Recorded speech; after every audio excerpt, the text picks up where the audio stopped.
Hello, and welcome back to my programs dev stream of RP-1. What was I doing here? Oh yeah, we were waiting for money. That's what we were doing.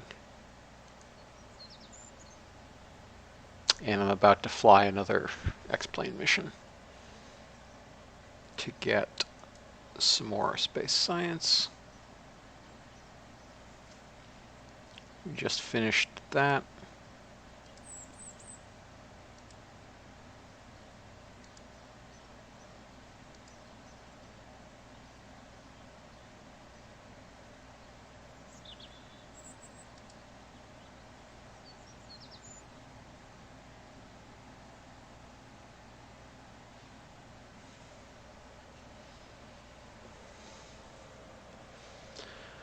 Really need to send a real probe into polar orbit rather than those little shoestring operations. What was I going to check? I was going to check crew report.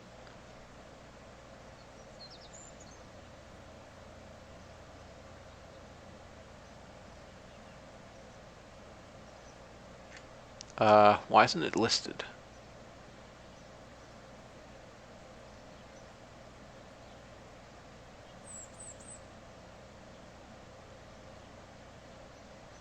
That's super weird.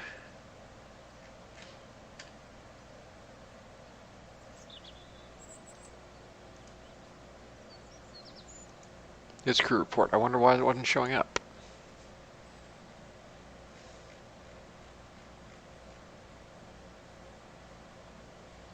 Okay, so we want to do water again.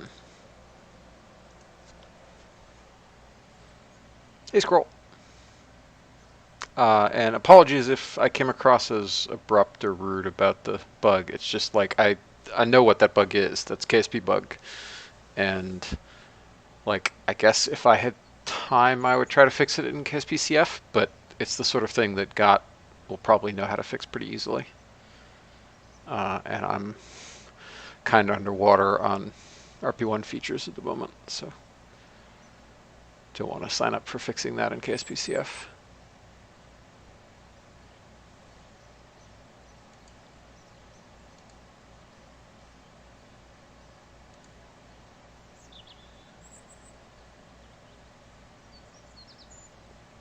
Okay.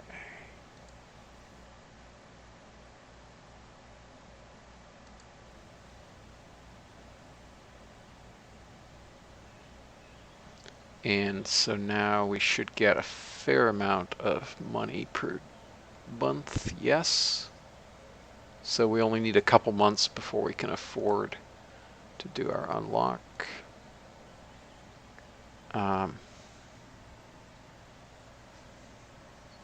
Okay, cool. Yeah, no, it's not a bug. I mean, it is exposing a stock bug, but it is not a bug related to the move itself. So yeah.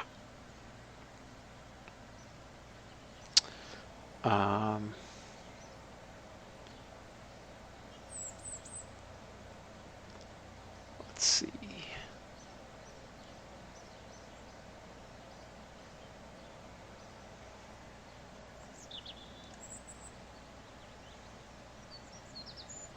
Am I doing on training? You have mission training. You don't. You don't. You don't. All right, cool.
Okay, we should be getting pretty close to done on altitude science.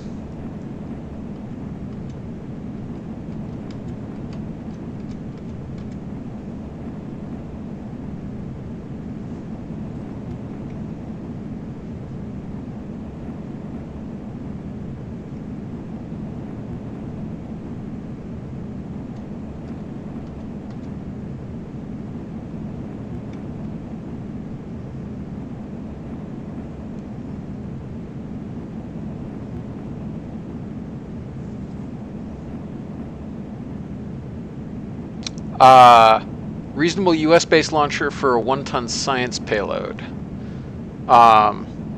What, to put 1 ton into 200 by 2000? Or 200 by 1500? You can probably just about do that with first gen Atlas. Maybe not. Because, well, not first gen Atlas. I mean, I guess because that's Atlas score. But with 58 engines, you should be able to roughly do that. Well, no, you need, sorry. You need,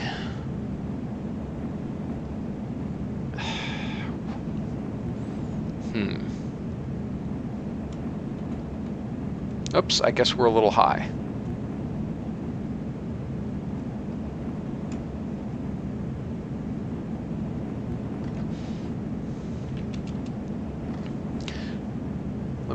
Let me actually math what you need.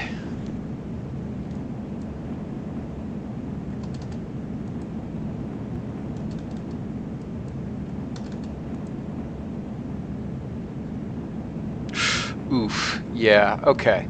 So you need to get 342 meters per second, which means you need to put some kind of upper stage on an Atlas. You might be able to do that with Titan. Maybe not, but you might be able to do it with Titan. Certainly if you overburn the engines a bit and make it like 140 tons instead of 105, then, or sorry, even 120 tons instead of 105, you could do that with Titan. But for Atlas, you do probably need an upper stage of some sort.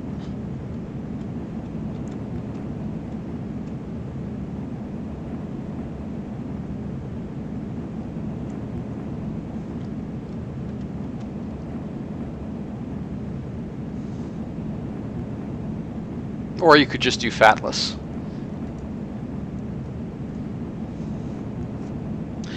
But 342 meters per second beyond what you need for low Earth orbit is not that much. So you probably could do that with Atlas Able, however horrifying that is in practice. All right, time to go high.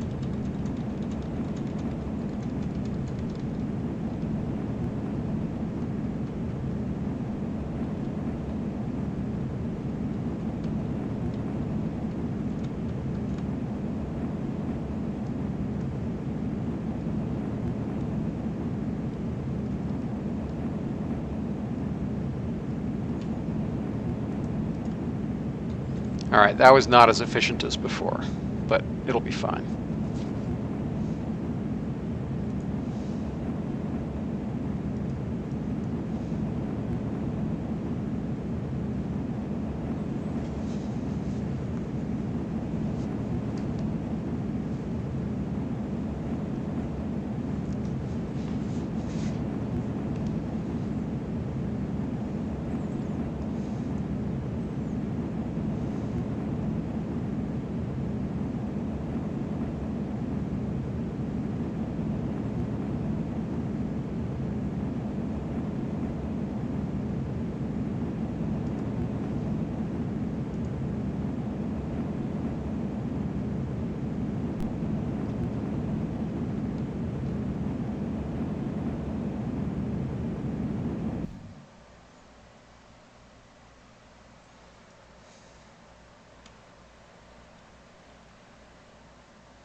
I mean, Squirrel, honestly, my suggestion is instead of going with a historic launcher, you roll your own. Um, like, you probably could do a... Um,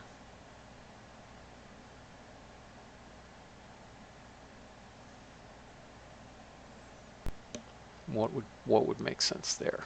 Uh, I guess an LR-105 with 3 boosters is probably about right.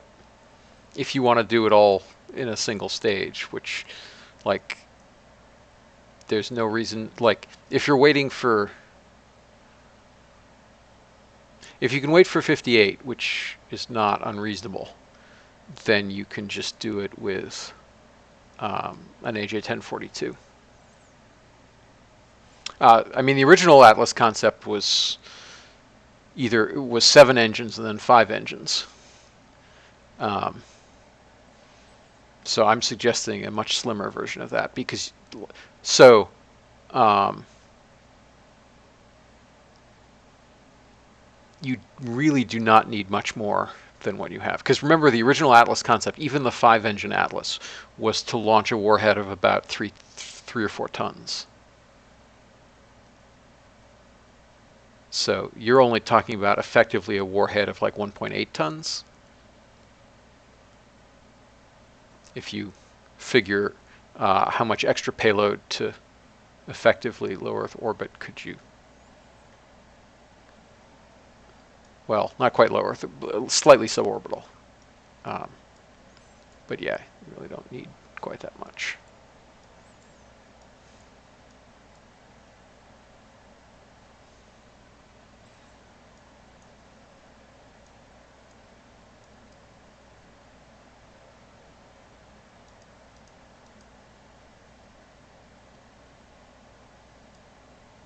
Okay, we finished high altitude flight.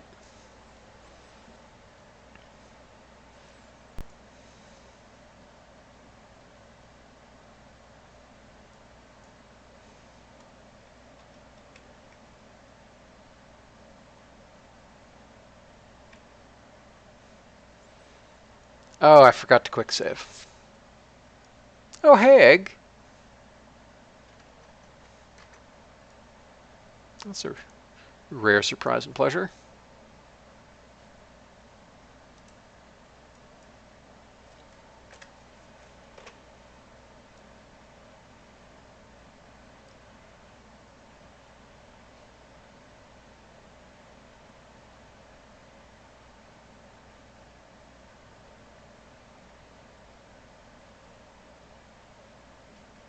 All right, let's try to not burn up.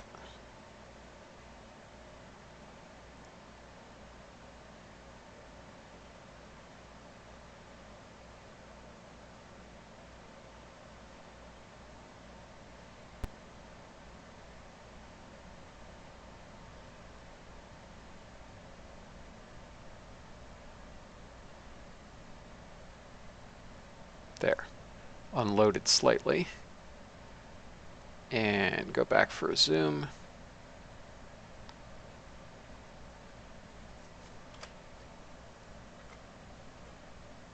Okay. Cool. That was pretty good. Squirrel, that's going to be horrifyingly expensive, though, compared to Atlas. Also, Thor Able with a pair of X45 boosters, I doubt you can do that compared to Atlas with a... Like, if you're gonna put Able on top, you might as well do it with Atlas. And Atlas will serve you better long term anyway.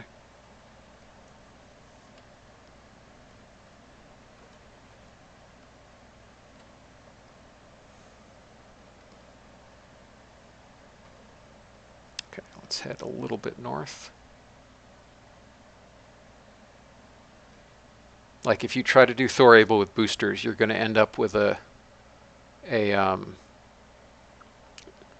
LV size that you're going to be stuck with for a while, because it's going to be like, you're probably not going to want to fly that long term just because of how bad the original X45s are. You'd be better off with doing something that actually has LR79s or 89s. as boosters. Um, whereas on the other hand, any launch complex that can do that will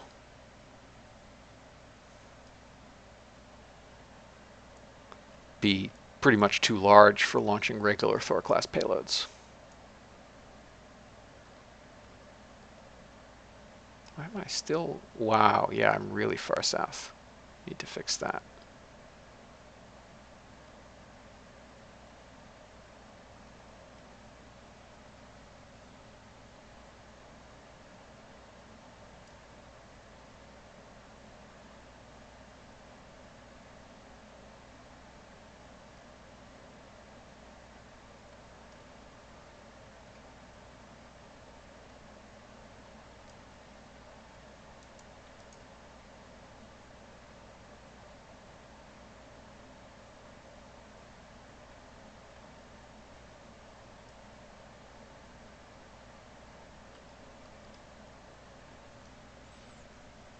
Okay, now we can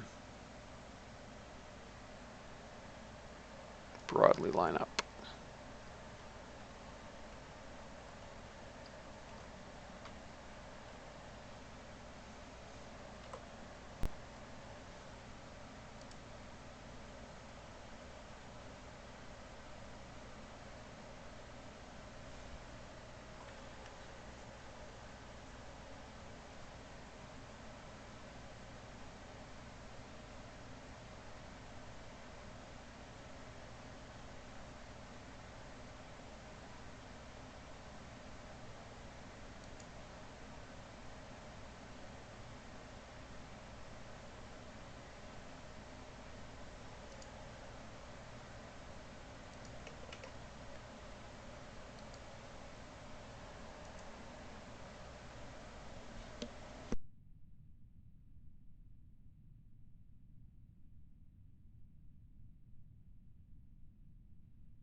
Okay, still kind of far south, but we can level out.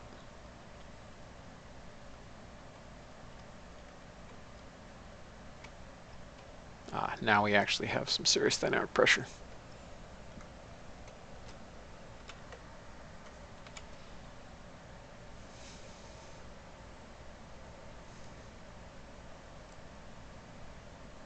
Now we're at, what, like northwest by west, I guess?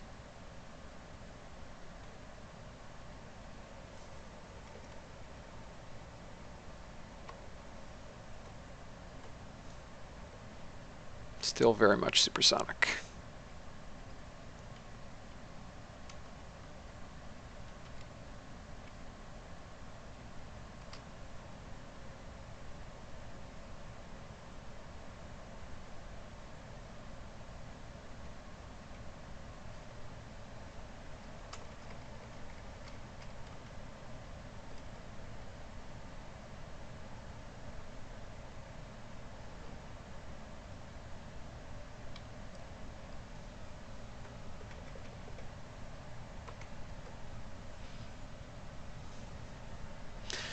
Yeah, Juno plus Stentors, that makes... I think I basically I did an even more caveman version of that where it was,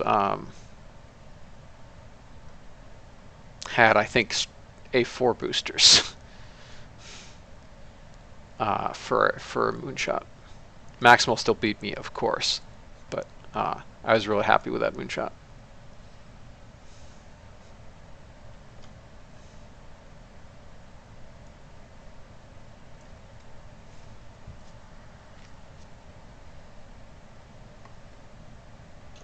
Hey there. Hello. Was just talking about how you beat my caveman moonshot back in the early days of Race into Space. Oh, yeah. Wow, that was a while ago. Yes, that was like 4 or 5 years ago, something like that. 4 years Yeah. ago, probably. Um, yeah, I was kind of proud of that particular cave manning, but because it wasn't just a straight up exploit, it actually took skill. Yep. Yeah, I was really impressed with a lot of stuff you were managing there. You definitely had the Procwing fairings. Impressed slash scared. Yes, you had the Procwing fairings, which were always impressive, Yes. and the No, those and the actually un, were just. the unguided landing with crumple zones. Yeah, that was the particular trick. Like the Procwing fairings were just like, I'm just gonna save a tiny amount of cash, but it was a way to goof on things. I was also using the Procwing struts for everything. Yep.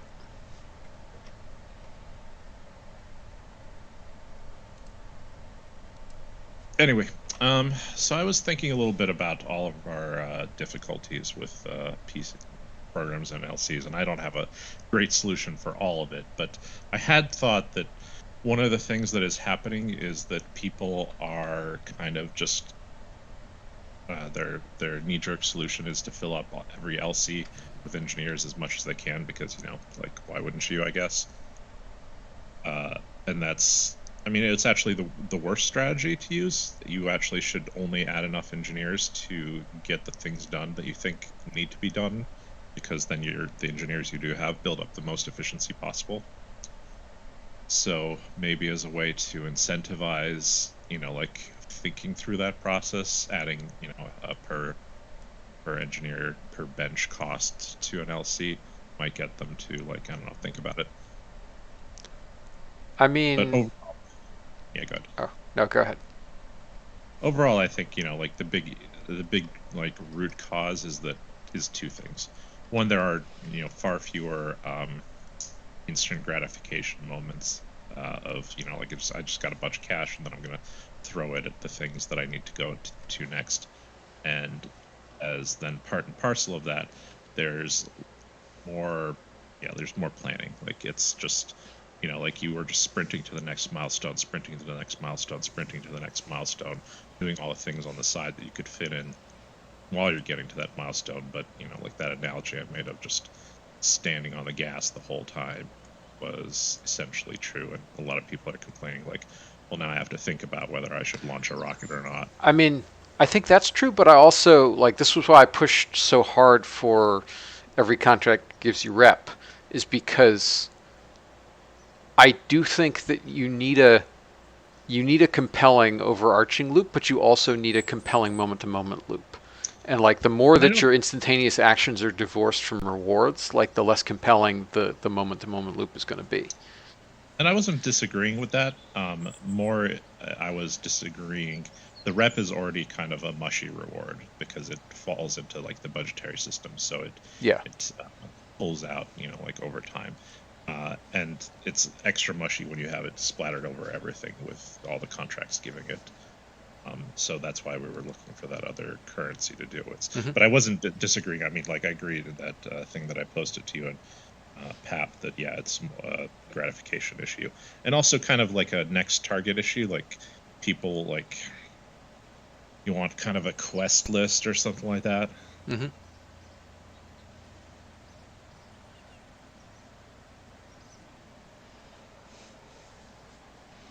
Yeah, scroll. That's an interesting point on uh, whether there's a way to try to adjudge success or failure without tracking contracts. And in particular, the problem there is that we have no way, currently, we have no way of assessing failures. The only way historically we had of assessing failures were you missed a deadline in a contract. And now the deadlines are going away, that's not actually going to be useful. So we Often probably, even worse under the Soviet program of just not telling you. right, but like certainly the Politburo is going to know. Yeah, yeah.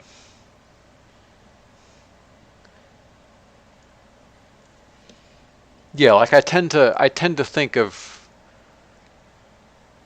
like, I realize it's called rep, but I tend to always think of rep as political capital. Yeah, And same here. so, like, you still take a hit for a failure. Oh, that reminds me, I have to implement the.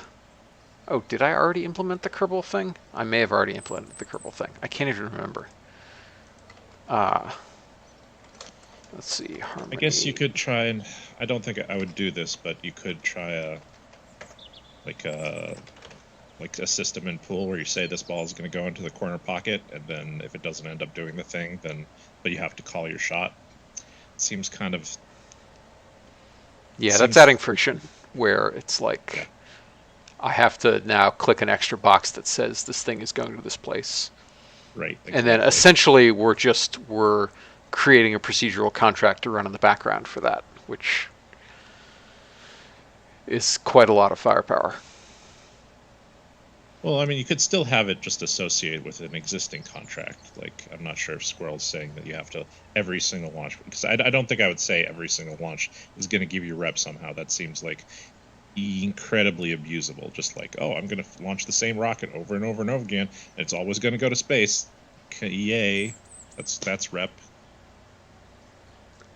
Um, like I don't think so. If you're launching a rocket that is actually providing you a service, then you're investing enough time and resources in it that I don't think it's exploitable in that regard, assuming the rewards are Sure. low. If you're launching a If rocket it's that true, is not doing much for you and therefore is fast, then presumably the rewards scale with the rocket. But also, then you are literally expending engineering resources and stuff just to do a thing that's going to marginally increase your rep. And given that rep is squishy anyway, it's like the utility of that is kind of low. yeah, I don't think it generates a positive play experience. Like we could do something like, science gives rep. That feels kind of gross to dovetail two of our commodities again. Yeah, I mean, like science already effectively gives you funds. Yep, exactly. So, yeah.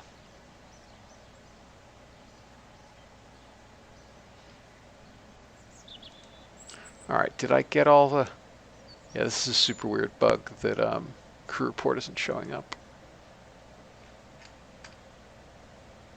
Also, it just doesn't feel like space flight. You don't just say, I feel like launching a rocket today and it's just going to go wherever. Usually you do say, hey, we're going to, like get to Mars in a couple of years and then work toward that.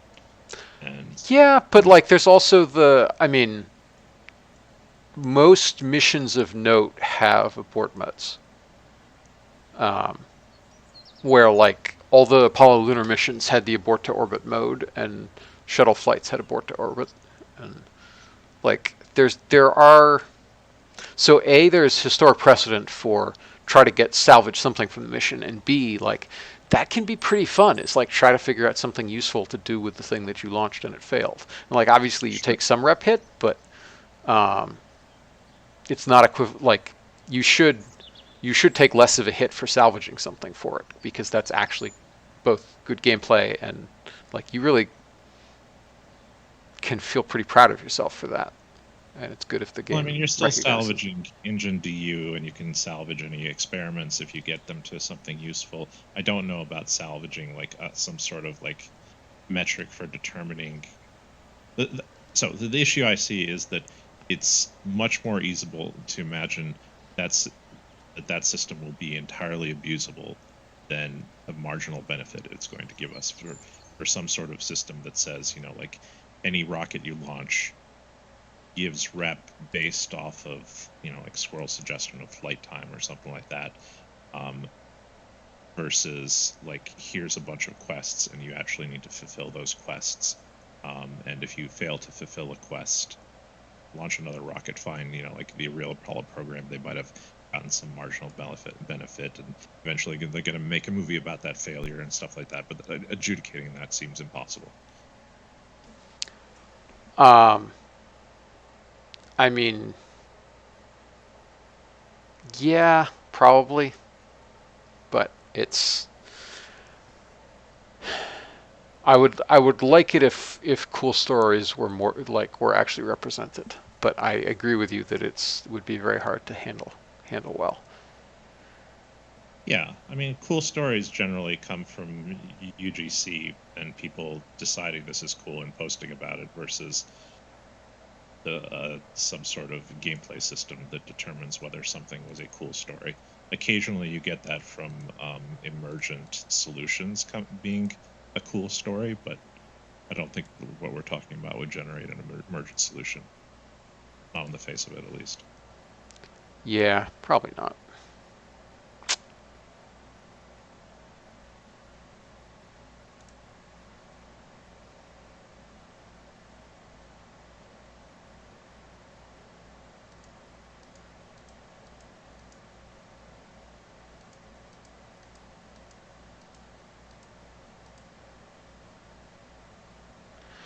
Okay, so they're gradually skilling up in the hangar. Oh yeah, I was going to remove efficiency from the hangar.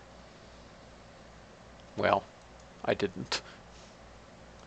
It's all right. I still need to give thought if there's a better efficiency mechanic, as you suggested. Yeah, I don't know. there's got to be something. You mentioned last time something about me arguing you into having a 100% efficiency cap. Were you thinking of having a capless system before? I don't remember what I argued before. No, I still had a cap, but you started a little bit under 100%, and then you went up to like 1.5x or 2x.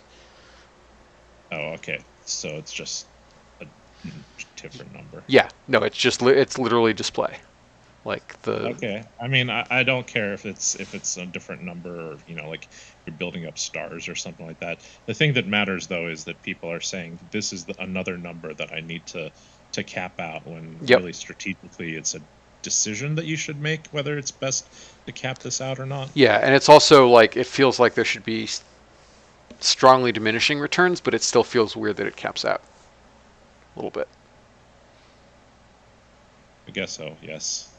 I mean, we could implement a diminishing return system. I'm just not sure that a Yeah. diminishing return system gives us that much. Yeah, like you lose clarity in it for sure. Yeah, it seems kind of productive almost in the sense of like I'm always going to keep trying to grind that last little bit versus, like our engine DU system I'm fine with. It doesn't need to it does have a kink in the curve, so maybe we should do that. Maybe. There definitely is a kink in the skill up timing. Yes. Like that curve is very kinky. Nice. Let's see. Still waiting for money. So I guess we fly this again.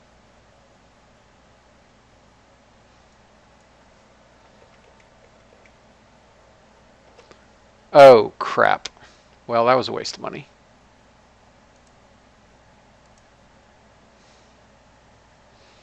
Forgot to change the experiment.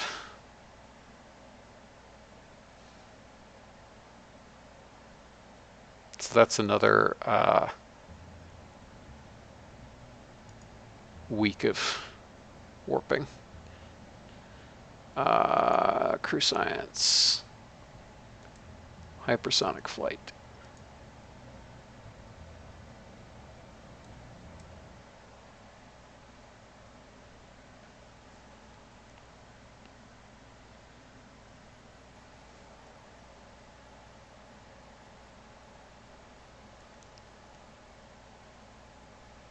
Yep, 1 week, give or take.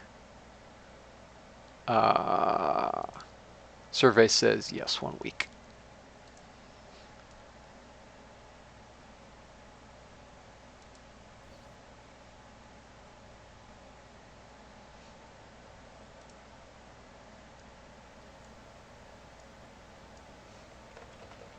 All right, so I guess I get to fly another one of these while I'm waiting. The mission training completed. They got 15 days. That's nice.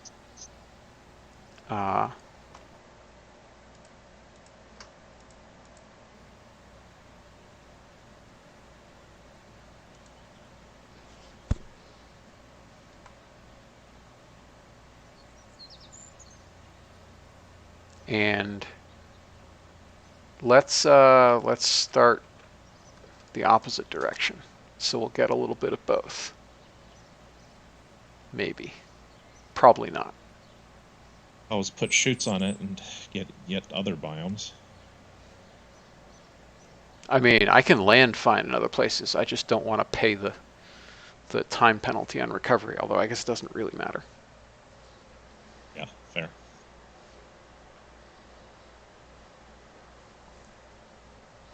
when I was messing with science grounding, like I said, I just figured out all the azimuths that you could get to with about. My plane ended up getting about 2,600 kilometers worth of range by adding in the 1,000 for air launch, and you can Nice. get. Yeah, what was particularly nice is that 1,600 of those kilometers were happening in, like, I don't know, 10 minutes, because it was, the 40-kilometer hypersonic plane. Yep. So yeah, it's just streaking across the country.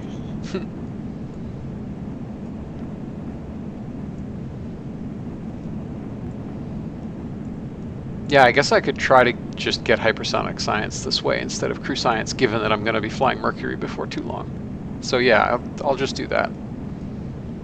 Yeah, you should try building that thing. Mine ended up looking like it's kind of a crank delta with a canard. There's lots of wing and efficient lift from the canard. Yep.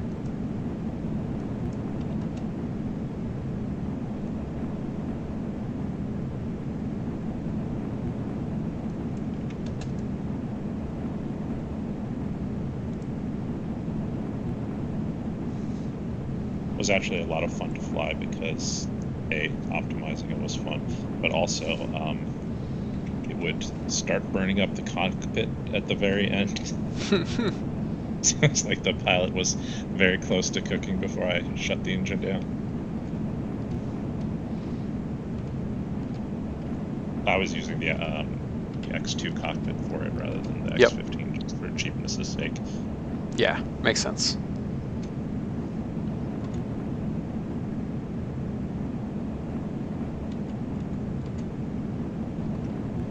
Squirrel, what do you mean by the pay to gain efficiency option?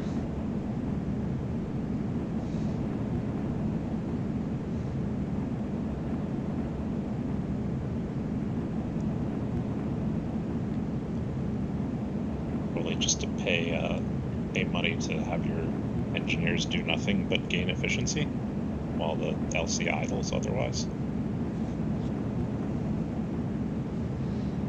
I mean, I guess... Oh, oops, I have not been paying attention and we're already up to 30-something kilometers. The same idea when we used to have that you could pay for the first 2,000 points of engine DU.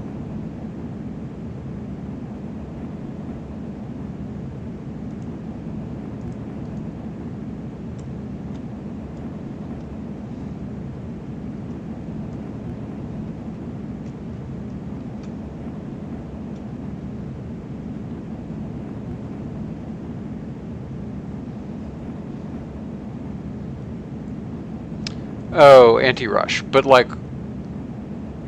Okay. That makes a little more sense.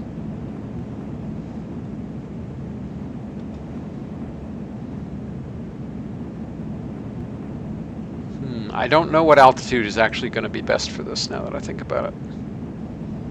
What are you trying to do? Just cruise it over 1.6 km/sec for a while. Whatever altitude gives you about 5 degrees angle of attack.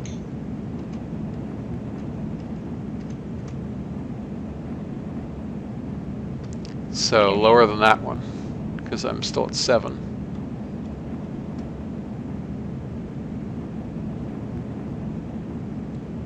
Yeah, it really depends a lot on your plane. Yep.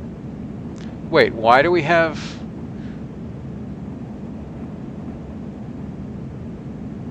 Min crew 1, min surface speed 1.6. Oh, you have to be above 40 kilometers? That sucks. Yep. I was not informed of this. What?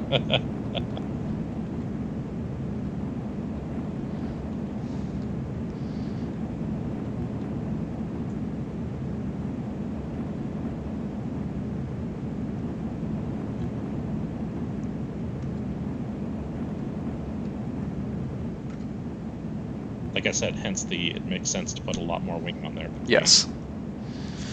That's fair. Also, the sweep angle that you want is extremely high. I think I don't know, I looked up the formula for it when it was about 70 degrees. Yeah, the Mach angle for that is going to be pretty high. Yeah. Okay, so yeah, we're going to get next to no science from this because I was dumb.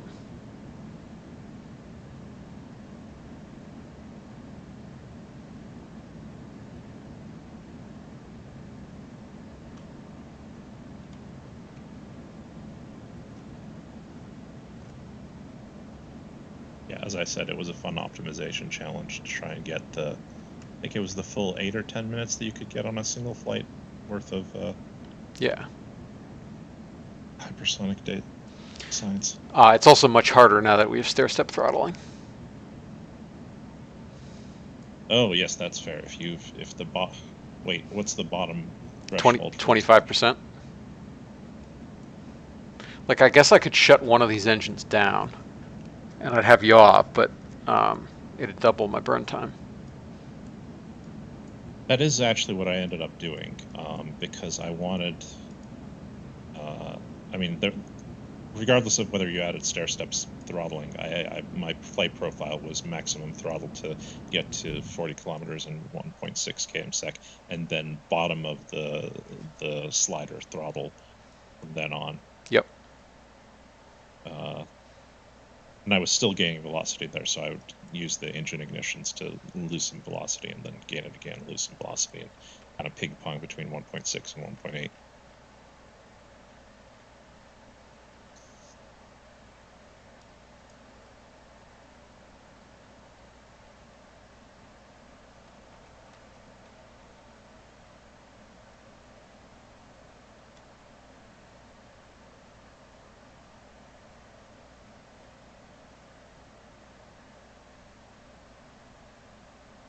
But I had my engine stacked vertically, so shutting one Yeah. off was not a big deal. Yep. Lightning style. Yeah. Or the X15 that didn't have the XLR 99 Oh was yeah, yeah. The X15 had them stacked vertically. I forgot that.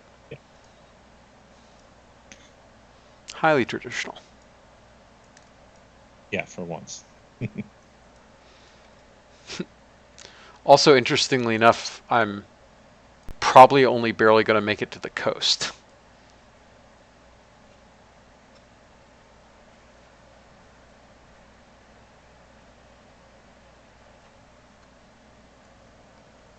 Yeah, it does. I mean, the air is very thin up there, but it still matters to be at 35 versus 41. Yes.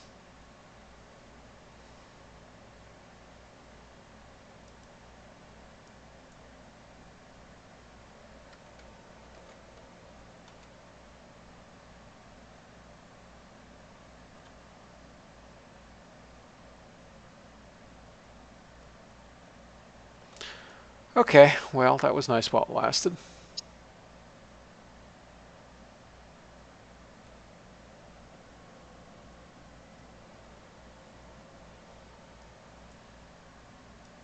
Why does it have roll engage? Like, why are we rolled left? That's so weird. I think AA just hates your plane. It's cursed. Apparently,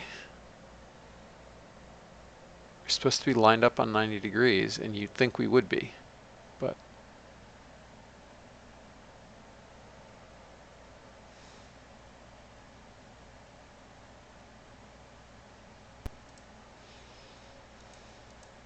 let's get some data.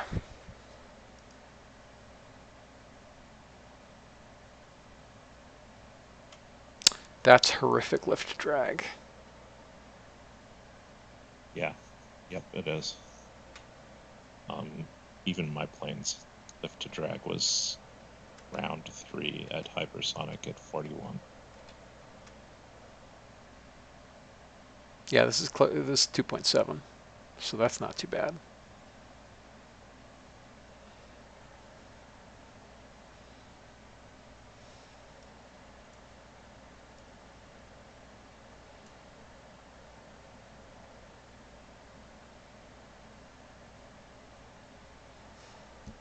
Yeah, as we slow down, our lift drag ratio is going to go up, Yep.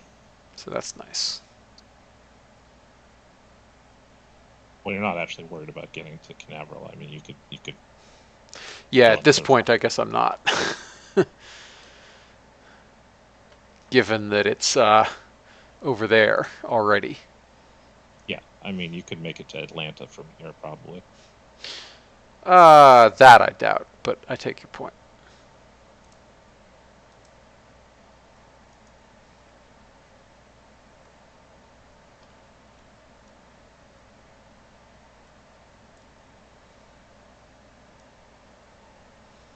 Okay, I agree. But if you were pointed at Atlanta right now and didn't have to do the turn, you'd be okay. Like you're, Yeah, it might be.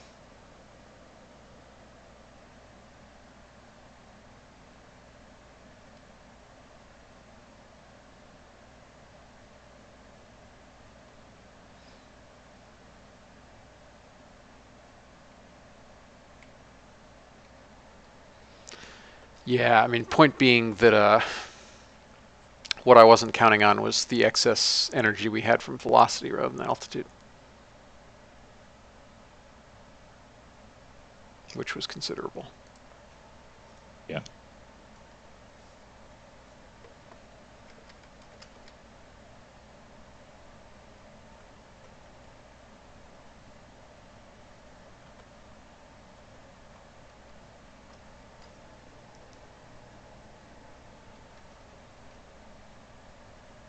Yeah, I'm not actually sure how far that is, but I would have expected at 35 kilometers and 1 km sec, you'd get another 500 kilometers of glide out of that. Yep, that sounds about right. Hey, Lloyd. Uh, I was just doing some hypersonic science from this sort of X-15-like plane, and I have now finding myself with an excess of energy, being at 24 kilometers in Mach 2.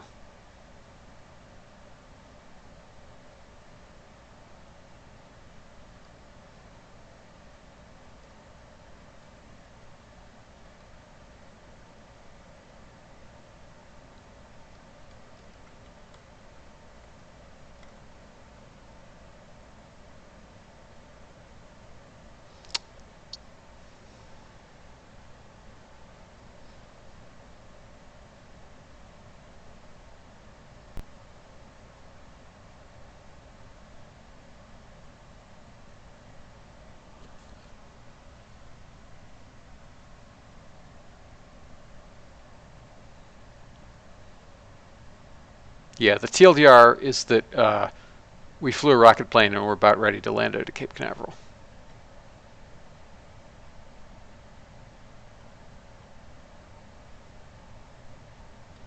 With a much gentler glide slope than I usually fly.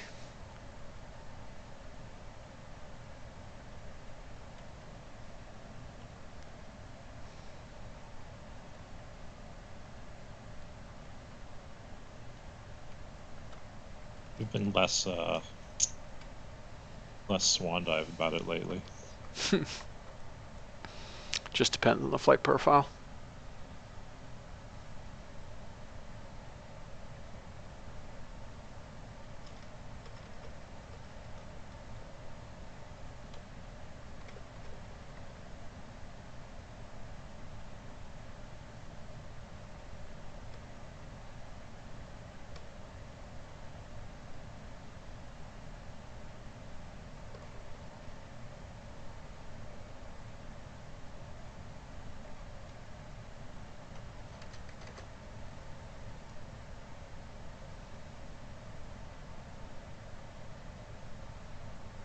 Okay.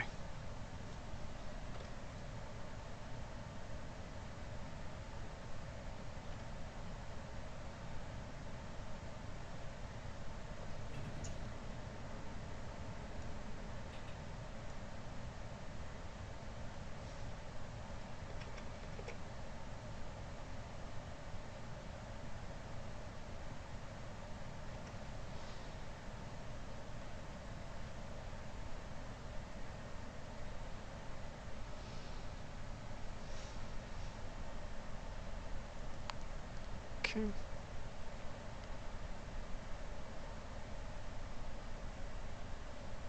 Still a little bit north of the runway.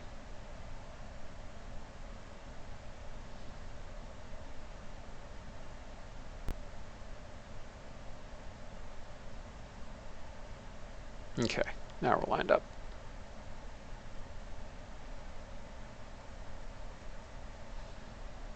Mostly.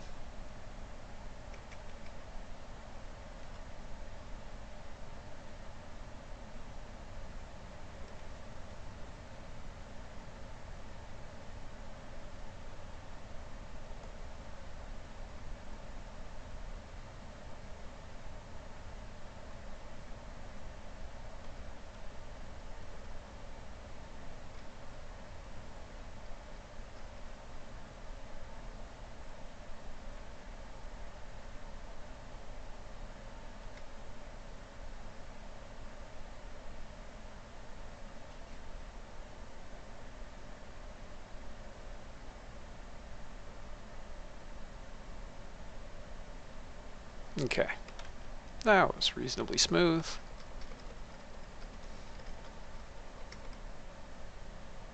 And pretty much bang on the center line, too. Nice. Okay. Yeah, Squirrel, Sound and Fury is not on, or you'd be saying, minimums, minimums.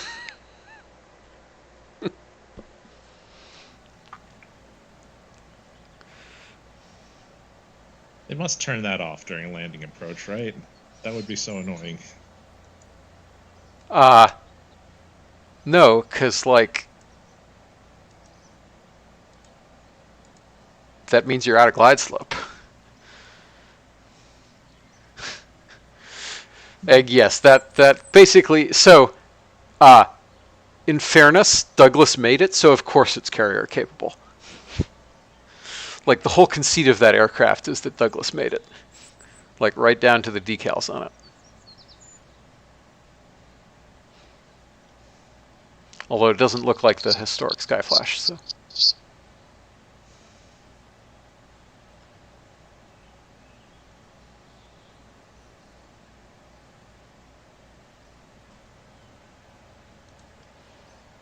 Okay, let's pull a few more people away.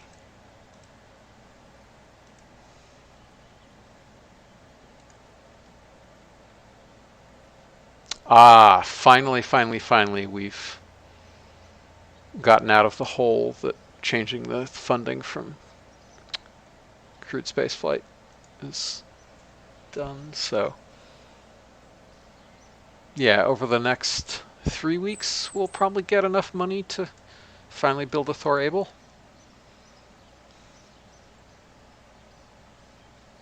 Cool. Meanwhile,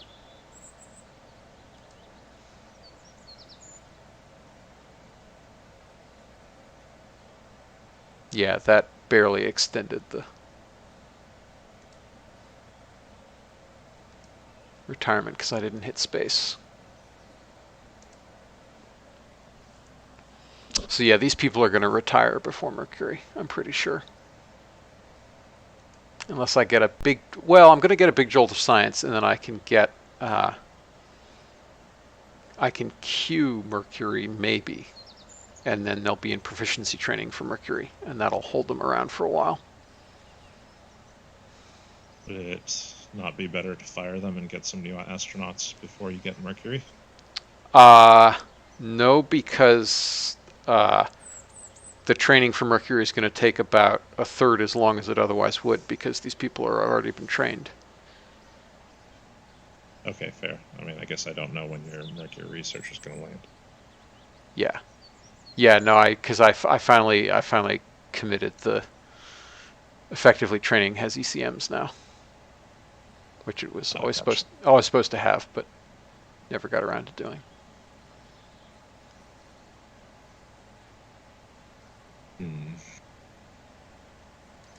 So anyway, what do you want to do about programs and LCs? I'm not sure that anybody's going to feel better about it without a couple more systems tacked in, and I'm not sure. Yeah, I think the thing that I want to hit is the fast, medium, slow programs. Yeah, that's fair. Like, I think that's probably the next big thing. Because otherwise, games are going to feel pretty samey. Yeah, that's true. You could also come up with a couple more program alternatives like we've currently done for early satellites. Mm-hmm. I don't know if there's any particularly historical ones or that happened early enough that we want to put it out for testing. Yeah, I mean, I think that will lead to more diversity, but it won't actually address the feedback, which is more Well, about one of the like there. Yes, it will address. You're right that it will address some of the feedback, which is that it feels samey. yeah, But switching to fast, medium, slow will also cut it at feeling samey, while also giving you more goals to strive for, and you actually feeling rewarded for going fast. yep. Well, So yeah, I'm glad to have that as the next step. yeah, it seems plausible. Okay, I will just assume that there's some alternate currency and toss some tuning into the sheet for whatever for using the alternate currency instead of rep. You wanted to. I was thinking instead of like the current system was to make it rep gated, but not to decrease rep. Since we're using a new currency for it, just might as well cost you every to enter programs and deplete it. Yeah, yeah. I guess the so you'd only get the thing by finishing programs ahead of time and doing optionals, basically. Yeah. Yep. That's what I would think. Yeah, that makes sense. Um, yeah, then if you just put numbers in that seem to make sense for that, then I can add contract configurator support, I guess. Or no, I think we'll want to listen on contract completed or some. Yeah, the problem is trying to hack it into the existing contract system is a pain. Yeah. Yep. I mean, it'd be better not to. Better if a lot of tuning was outside of the contract configurator, but who knows? Anything else to think about for that stuff?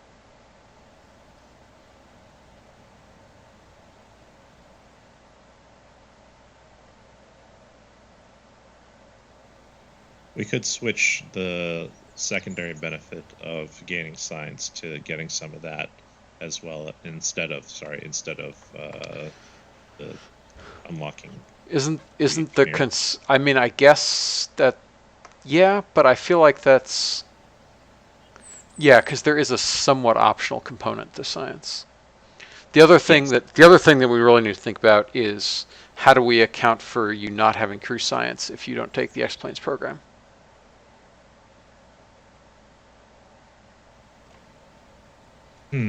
So I'm hoping it partially just straightens itself out over time. Like there's enough science to get you through if you're also, I mean, instead of taking X planes, you're taking sounding rocket research. Maybe we need to make some of those sounding rocket research experiments a little bit more lucrative to have done with sounding rockets, because right now they take too much time to accumulate data to not have to, like launch many more sounding rockets than we're actually Uh, asking for. yeah, but I think the issue is more if you fly X Planes, you're going to net more science, period. And not Over a just long, and not just early on, but like you just are up by 60 science. And over a long enough period, that ceases to matter just because the numbers get high enough. But over a well, also short period, that matters a lot.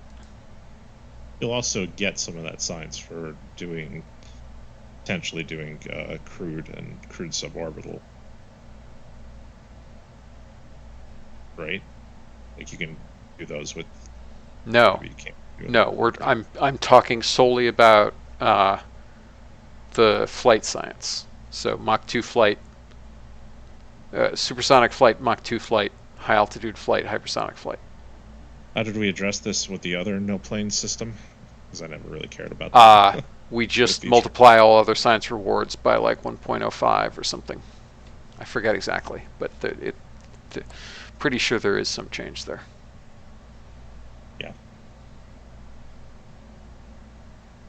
So we could try doing it like that, although that feels flaky, particularly because it has a Yeah, I really don't want to have a difficulty option for no planes. yeah. Like we could just say literally you decided not to. Part of the benefit of doing X planes was to get that science, so you missed out, or you just launch the planes yourself if you want. Um, Like we don't have to if you don't decide to go to Pluto and get the science there, we don't compensate you for not doing it. yeah, but I know there's that's an extreme example, but well, it's not just an extreme example. It's at the other end of the tech tree. sure. But there's plenty of potential science grinding that somebody could do that they miss out on even without plain science. Like I think the maybe part of the difficulty is that plain science is overly rewarding, and that's why I was considering looking at some of those experiments from Sounding Rocket science. Yeah, we could definitely. I mean, I think the easiest thing we could do with that, particularly because the number of X-plane flights is lower than it used to be, Mm-hmm. is just we trim off some of the repeat flights on those experiments. Yes, yeah, we could do that. So, but yeah, ultimately it feels like more of a balance issue than let's try and introduce yet another compensatory feature to Yep. deal with it. Yes.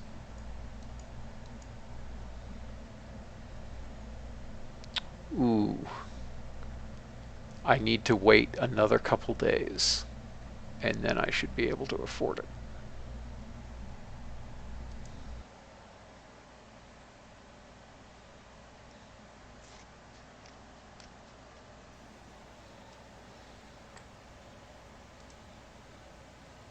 How's that going?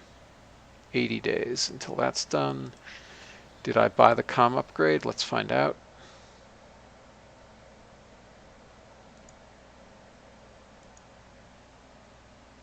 Yes, I did.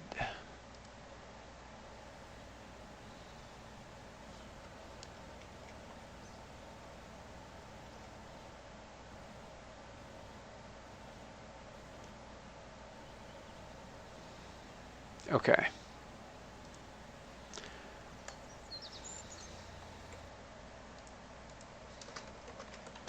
Now we should finally be able to make this thing.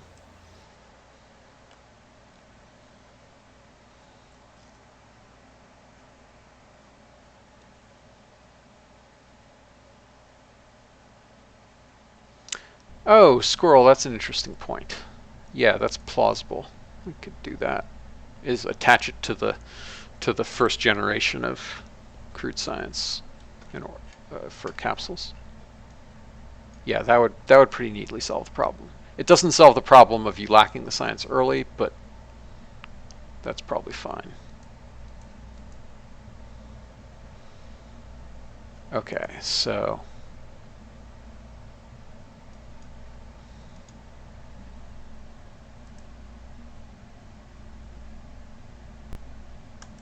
AJ1042 and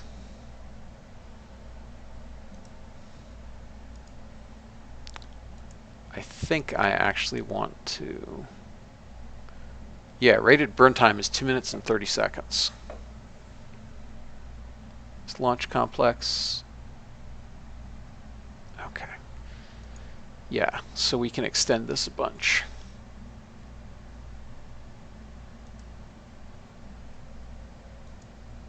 Not that far.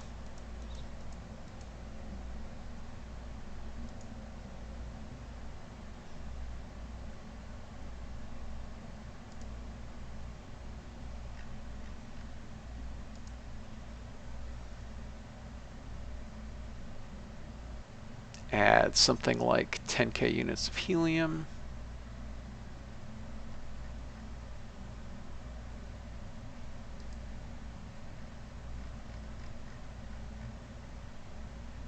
Oh, right. I forgot that it's sorted by used stuff now, which is pretty great.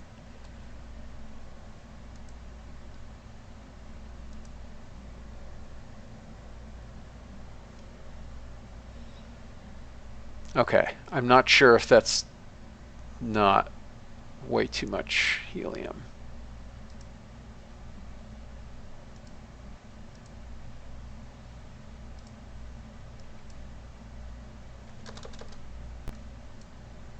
So let's try 4,000 spare. Okay. There's that.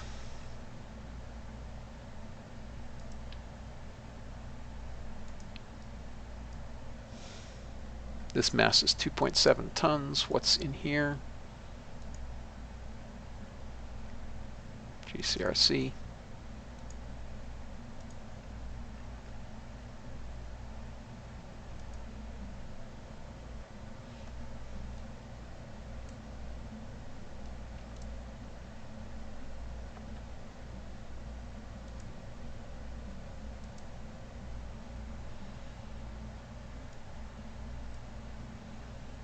Okay.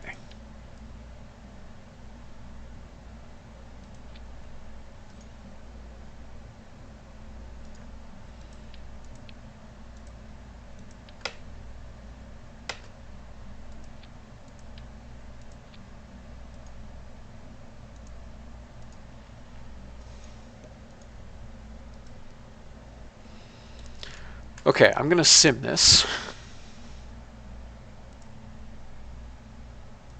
It's because I don't trust it.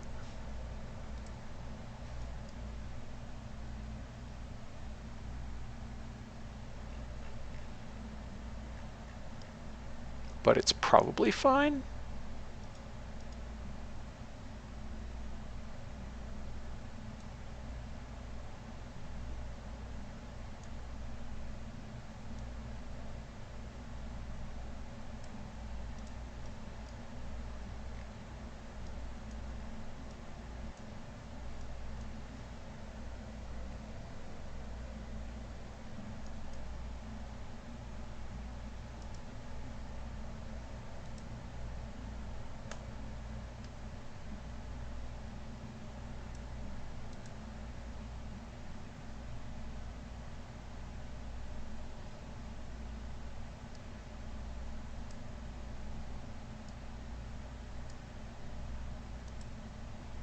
So set it up for hot staging. That ignites. Couples that. Yes. Okay.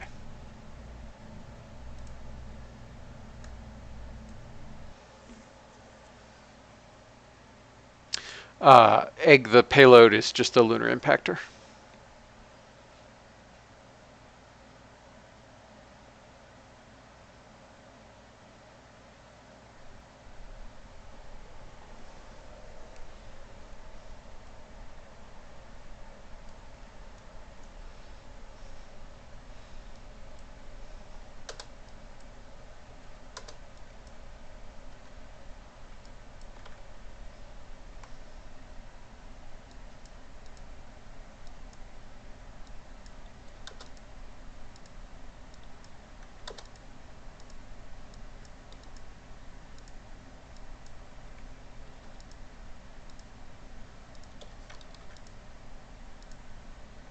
Okay, what do we want for this?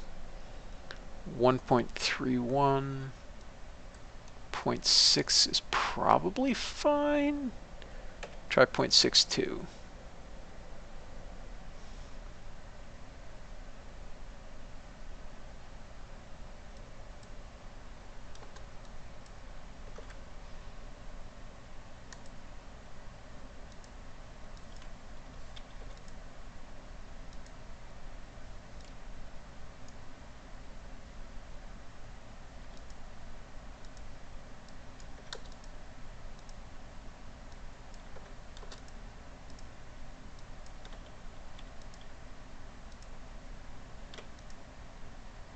Okay, RCS to on. Let's try it.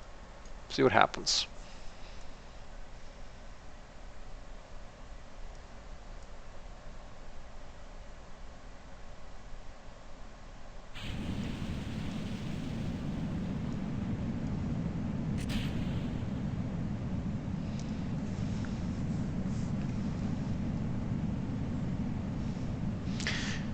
It is definitely the toothbrush rocket.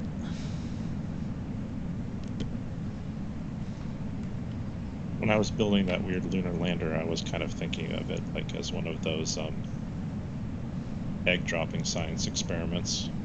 You have the avionics core in the middle as the egg. Yes. Also, why are my verniers way down there? That's weird. I need to fix that.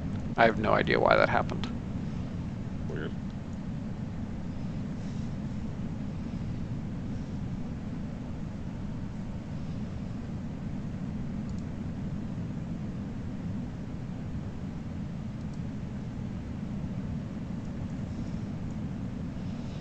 Let's see if I guessed correctly for turn.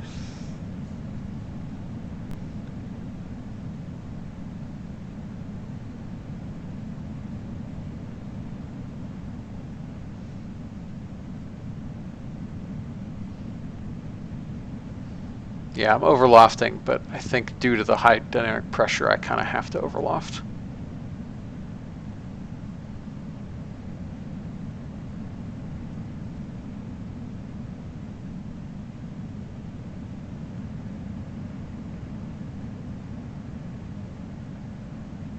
Although maybe not by that much.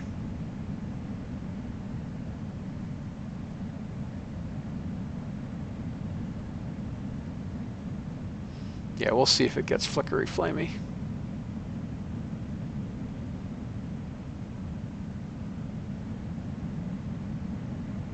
So Squirrel, I know that seems to be an issue that people are reporting with the latest redone RO modular tanks, but I never used to have that issue.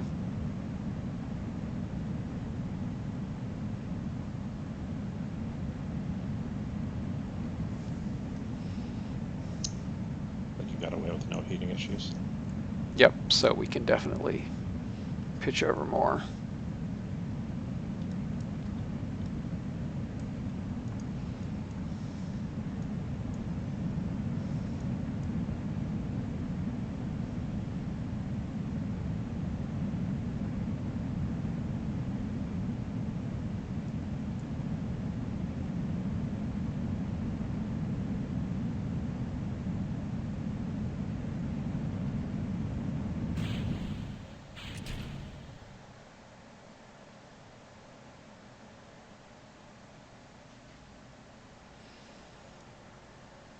You said that a little prematurely.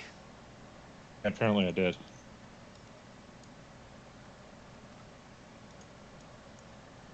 Although if you get away with no heating issues at lower altitudes, I don't really expect bearing heating issues at 90 kilometers. This is slightly weird. The bulk of the energy would have been transferred later, but the last little bits were still above radiative outflux, and therefore finally got it to the threshold. Yeah, fair enough. I assume that's what's going on.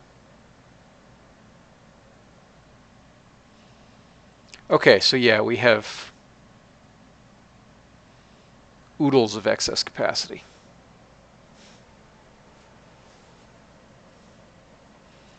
Oodles and oodles.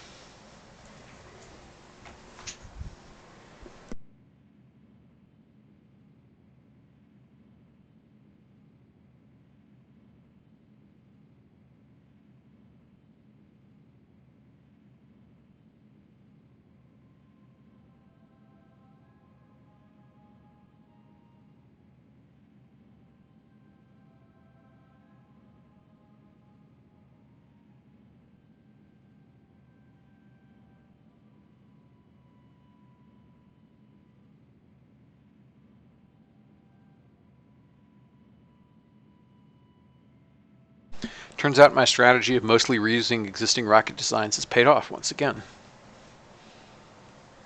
Double reused, I guess, because it's both reusing my own rocket designs, which were themselves basically historic. Nice.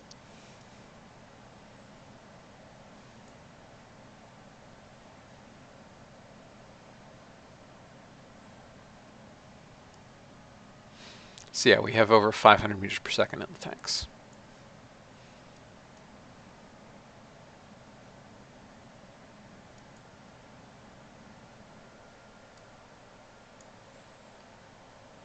And we also have plenty of reserve helium as well. So yeah, all right, I'm going to tool this and go.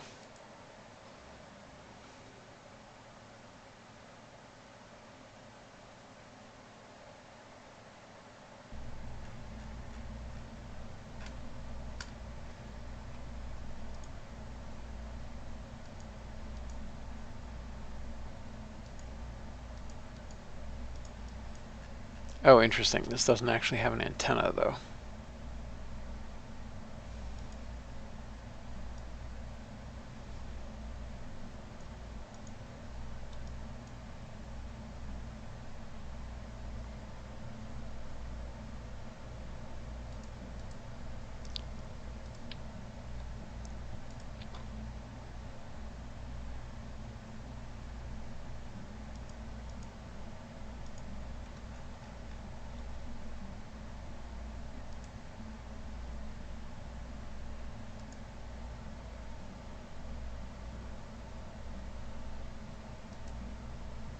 Okay, moon. No connection, that's expected.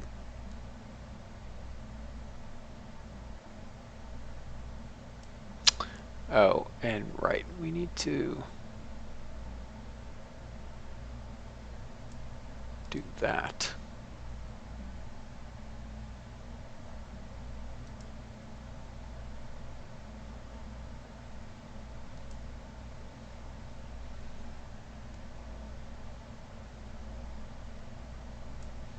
Okay. Now,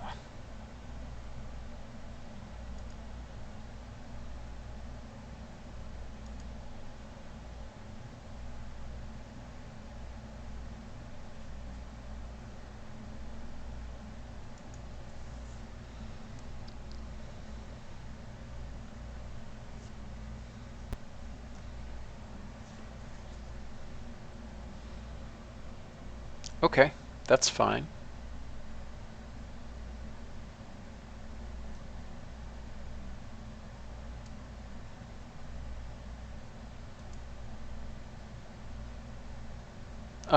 No, it's not actually. What am I saying?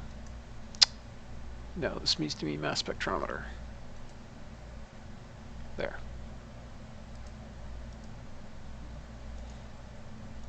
Okay, other thing I need to check is how long will this last? 1 day, 7 hours. That's not great.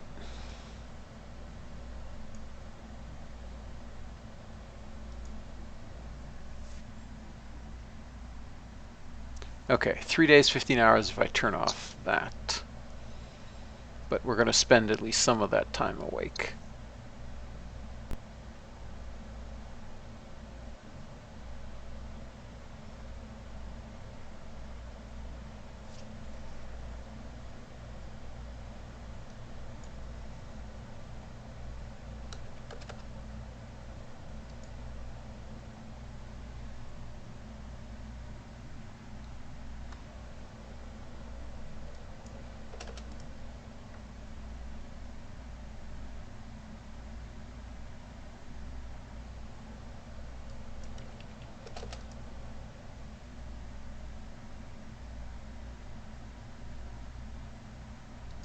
Why is the electricity not increasing even though we're adding more EC to the thing?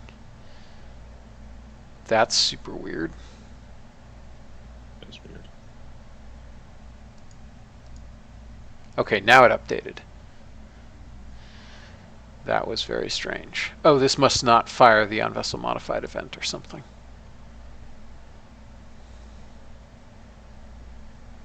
Or on... yeah.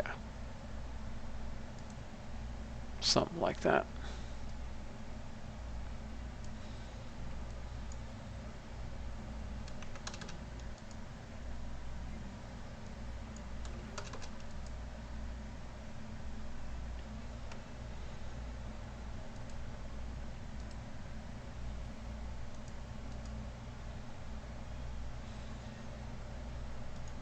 Okay, how much delta V does that leave us?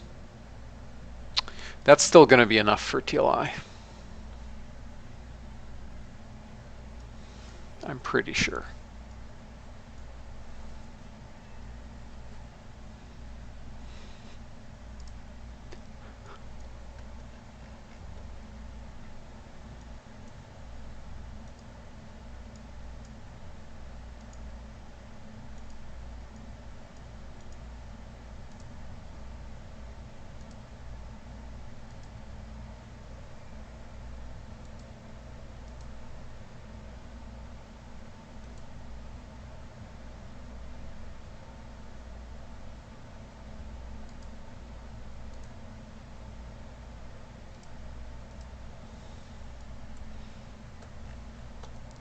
Okay.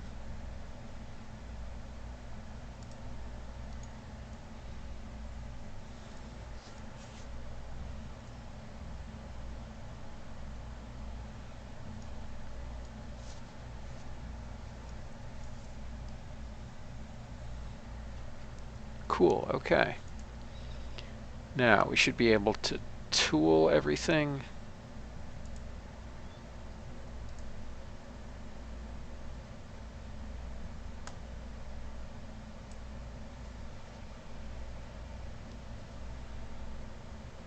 And then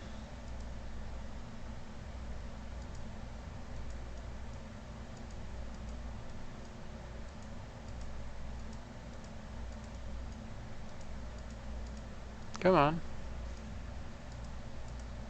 There we go.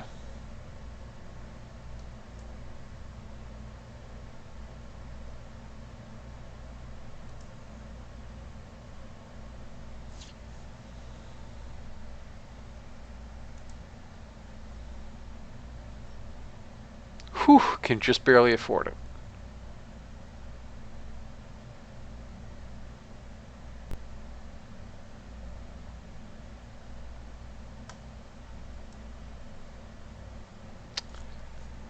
Oh, well, we can afford to unlock all the parts. We just can't afford to build it. Warp to money. Yep. Yes, it needs adding.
Is there any KSP mod out there that allows time to pass in the VAB?